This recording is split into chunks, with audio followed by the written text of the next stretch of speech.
Hi everybody. So we are going to introduce the CDF of a random variable in this video. Let's recall that a random variable x is a function that is defined on the sample space S and that takes on values in the set of real numbers. The cumulative distribution function of a random variable x, or in short we say that the CDF of x, is the following function. It is the function capital F of x, which is the probability that the variable capital X is less than or equal to small x, where small x is a real number. So for example, f of 2 would be the probability that x is less than or equal to 2.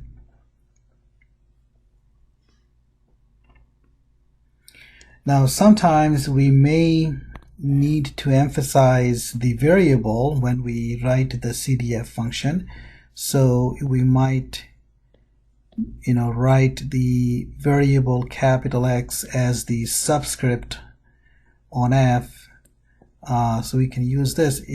Typically when we have two variables in that we are considering and we need to distinguish their CDFs, then we will put subscripts on F in this way.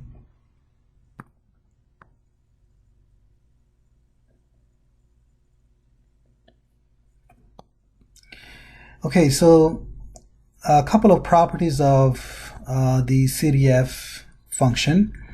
The CDF function is non-decreasing. In other words, f of x is less than f of y whenever x is less than y, and that's clear because f of x and f of y, both of them are probabilities, and f of y, the probability f of y goes over more values of the variable than the probability f of x.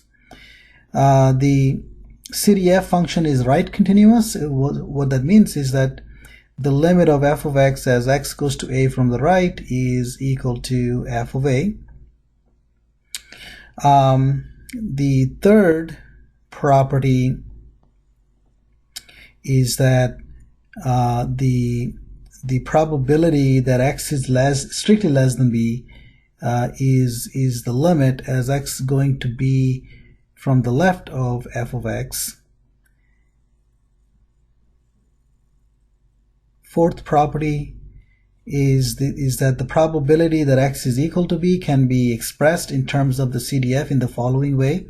It is the limit as x going to be from the right of f of x minus the limit as x going to be from the left of f of x. And so in other words, this is this limit, the first limit is exactly f of b, and the second limit is exactly the probability that x is strictly less than b. So the probability that x is equal to b can be written in this fashion. Property 5 is pretty important, that the limit as x going to negative infinity of f of x is 0. So the f of x is the probability that x is less than x. So if x goes to negative infinity, then the probability f of x is going over less and less values of x. So it's going to go to 0. And the limit that x going to infinity of f of x is 1.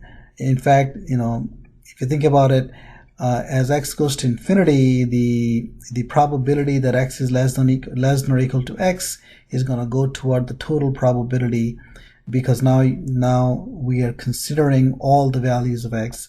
So this limit would be 1, or this is actually telling us the total probability is 1. Okay, so that's what the CDF function is, and then in the next video we will be looking at the connection between the CDF and the PMF for a discrete random variable. See you then.